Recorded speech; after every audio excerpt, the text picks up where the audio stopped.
Uno de los himnos nacionales más famosos del mundo, y por qué no decirlo, de los más bonitos musicalmente hablando, es el de Rusia o el de la antigua Unión Soviética, que es durante el periodo de tiempo que esta pieza musical entró en vigor como himno soviético allá por el año 1944.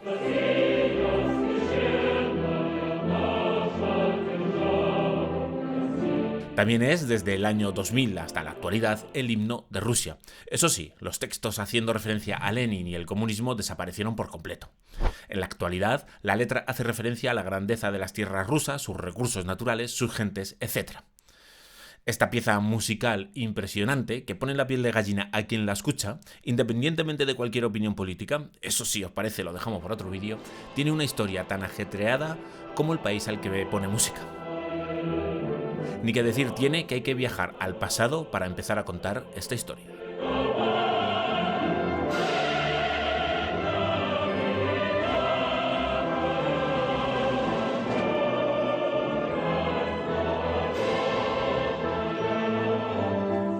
Los himnos utilizados en los últimos años de los zares rusos previos a la abdicación de Nicolás II y a la transición del poder al pueblo, sin profundizar en esta historia en este momento, fue primeramente una marcha musical basada en un poema titulado La oración de los rusos. Esta composición, en honor al zar, encontró su inspiración musical en la marcha inglesa utilizada como himno por los británicos, Dios salve al rey. Entonces, desde aproximadamente 1815 hasta 1833, el himno ruso adoptó esta versión inglesa del God Save the King, conocida como la oración de los rusos. Posteriormente, Nicolás I expresó el deseo de contar con una música y letras originales en ruso, aunque manteniendo el mismo nombre, que en ruso se tradujo como Vose Saria Hrani, que se traduce como Dios salve al zar. Este cambio buscaba dotar al himno de una identidad más propia y arraigada en la cultura rusa.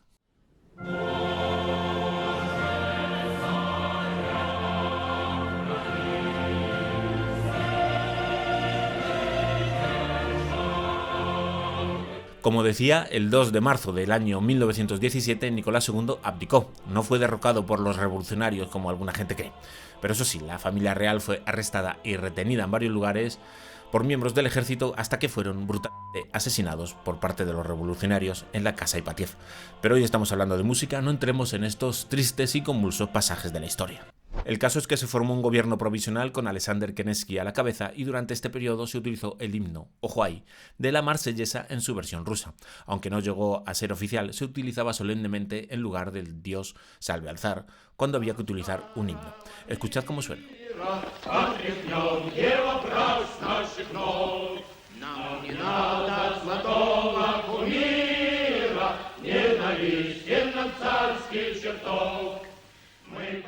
En el famoso octubre de 1917, los bolcheviques, partido revolucionario con Lenin a la cabeza, dijeron que ya estaba bien de gobierno provisional y que era el momento de que Lenin se hiciese cargo de Rusia, así como más adelante de los pueblos soviéticos que unidos conformarían la Unión Soviética. Tremenda Unión Soviética tenía que tener un himno a la altura, y no podía ser otro que la ya por entonces famosísima Internacional, que era el himno por antonomasia de la clase trabajadora y del movimiento socialista internacional.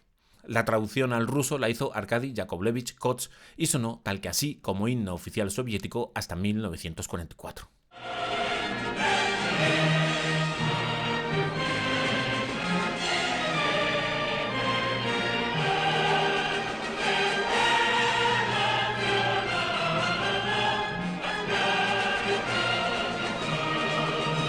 Todo eso de la Internacional estaba muy bien. Además, hay que reconocer, fuera de ideologías políticas otra vez, que ya no conocemos, que la melodía es realmente atractiva y llama enseguida al tarareo y al canto unísono del público, allá donde se reproduzca. Allá por 1943, los altos cargos de la Unión Soviética llegan a la conclusión de que sus soldados, que están luchando ferozmente contra los nazis, se podían motivar más y sentirse más identificados con un himno que tratase sobre la Unión Soviética antes que con un himno mundial como era la Internacional, por muy traducida al ruso que ésta estuviese. En 1943 se celebró un concurso para designar al himno de la URSS. Cada compositor recibió 100.000 rublos por participar en el concurso. Se presentaron más de 200 propuestas, pero el vencedor fue el himno del partido bolchevique compuesto por Alexander Alexandrov. Sonaba así.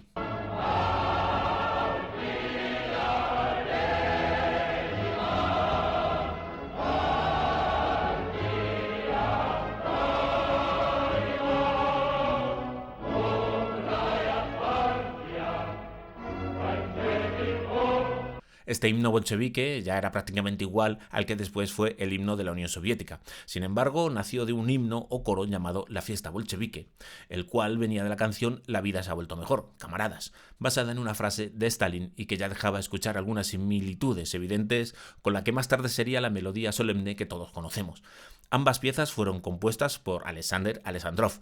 En esta grabación con claro sonido de la época de finales de los años 30, ese viejo himno sonaba tal que así.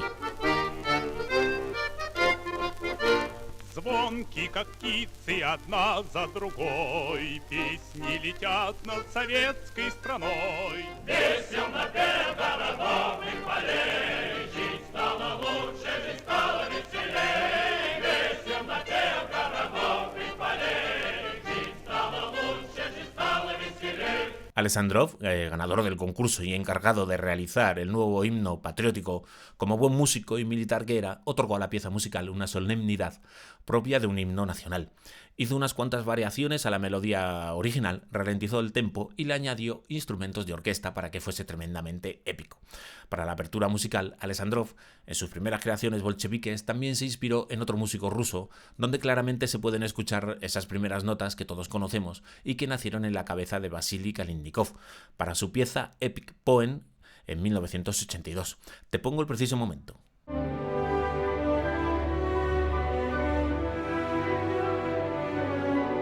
Pero ojo, que esta inspiración de Kalinikov también estaría inspirada en una composición del compositor alemán Robert Schumann, el cual compuso esta pieza en 1840. Te lo pongo.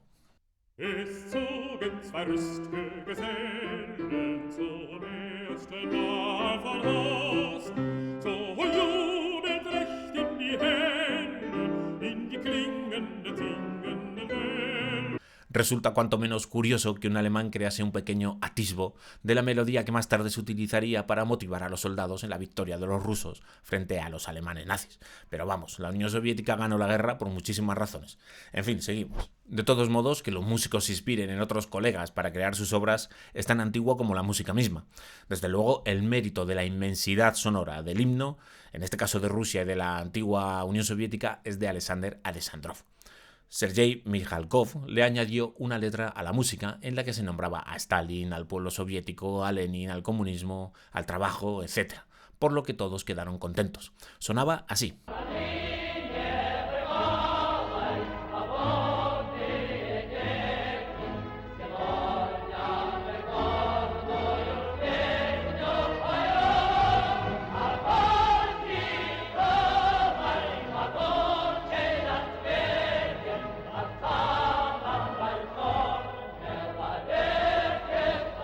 Stalin fallece en extrañas circunstancias el 5 de marzo de 1953. Su sucesor fue Nikita Khrushchev, el cual, una vez al mando de la Unión Soviética, mantuvo la melodía e instrumentación del himno, pero quitó a Stalin de la letra del mismo. Stalin, en la era de Khrushchev, ya no molaba absolutamente nada. Sin embargo, Lenin se quedó en la letra, y es que Lenin todavía era mucho Lenin.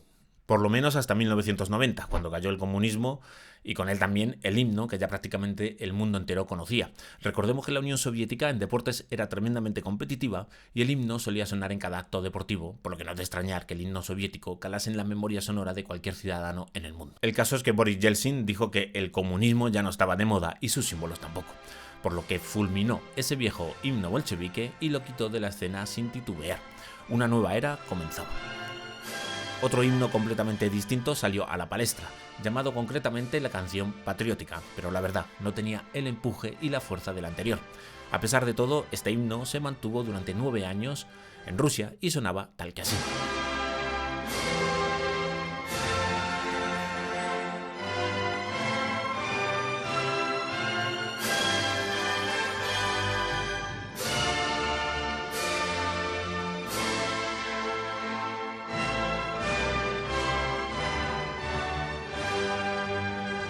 No terminaba de contentar este himno a la población rusa y algunos deportistas de renombre se quejaron al no sentirse identificados con esa pieza musical en la que no podían cantar, por lo que a Vladimir Putin, a su llegada al Kremlin en el año 2000, poco le costó volver al antiguo himno sin prácticamente oposición.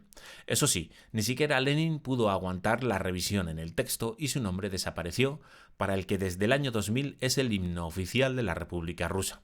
Eso sí, el cuerpo momificado de Lenin sigue en la Plaza Roja, pero de eso también hablaré en otro momento. En fin, hasta aquí la historia del himno de la Unión Soviética y de Rusia. Espero que te haya gustado el vídeo, comparte, dale a me gusta y todas esas cosas de internet que tanto me ayudan, la verdad es que sí. Muchos saludos a todo el mundo, nos vemos en el siguiente vídeo, yo soy Daniel Casas, hasta la próxima.